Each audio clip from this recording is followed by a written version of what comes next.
Yes.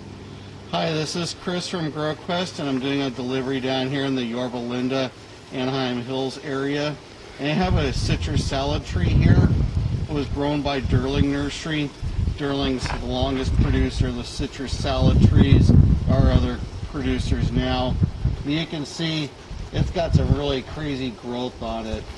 It's at the bottom of this really beautiful organic garden.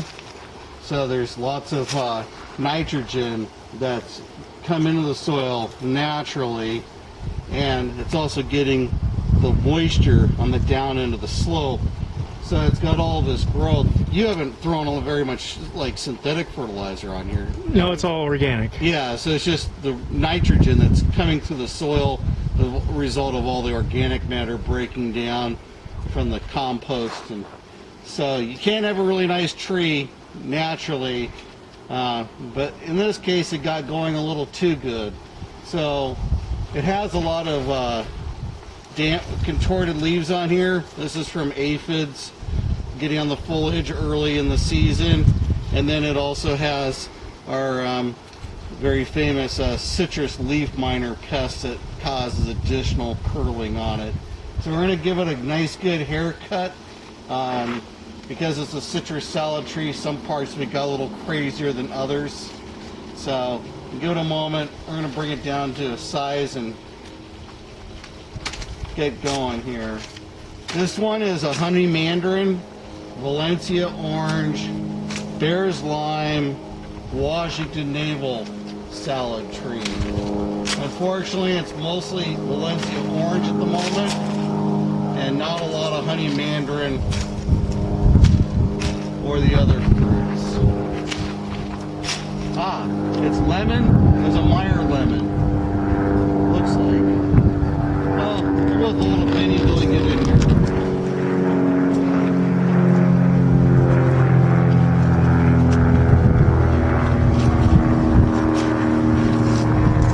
The citrus salad trees are really best kept about 8 feet around. That's a good pruning distance for people to manage.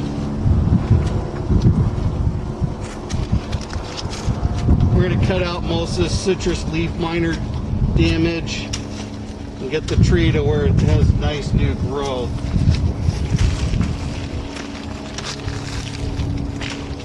Citrus responds best to being pruned, not being let just to grow freely. The more you prune it, the denser the trees get, the more blooms you get.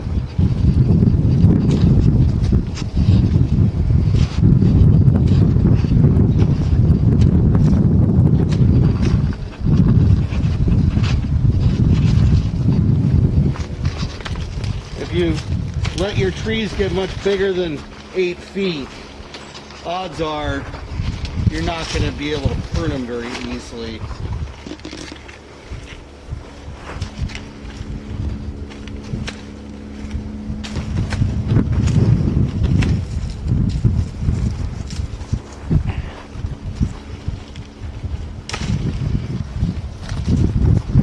Wow, looks way nicer.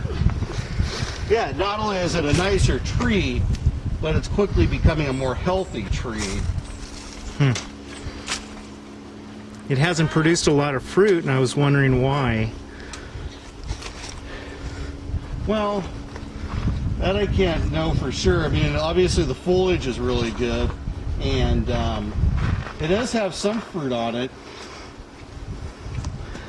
There's a little bit of Valencia orange in here. There's a honey mandarin on this side. So I'm not quite understanding the way the grafts work, because this branch is supposed to be the Valencia branch, but there's a little honey mandarin over here, so it's got a little mixed up along the line.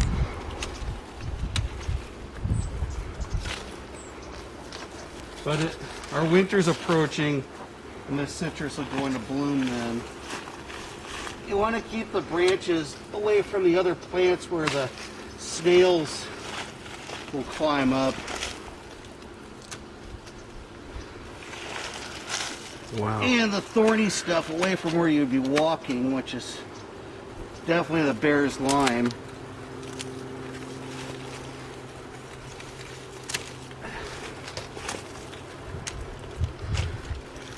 So up in here we definitely have a Valencia Orange. It looks like they got going.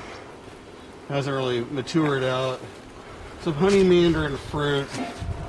Down here we have the graft for the bear's lime, but surprisingly it's not producing any limes, and bear's lime is usually the quickest to produce fruit.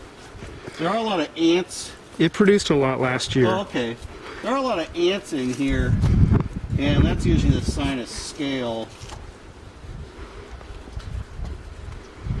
It's not that bad. I don't see any major scale on it right now. All around, it's just a very healthy tree that had some aphid and citrus leaf miner damage earlier in the season when it was flushing growth. Now that it's in a more manageable state, you can stand back and see if it's very balanced. And it's really balanced. It's perfectly balanced. And it'll begin to flush a lot of new buds and fill in. And that we just want to keep the more or less rounded shape, and it'll have some even fruit production, some even growth on it. And that's how to keep your citrus salad tree, at least the wild rangy one, looking good.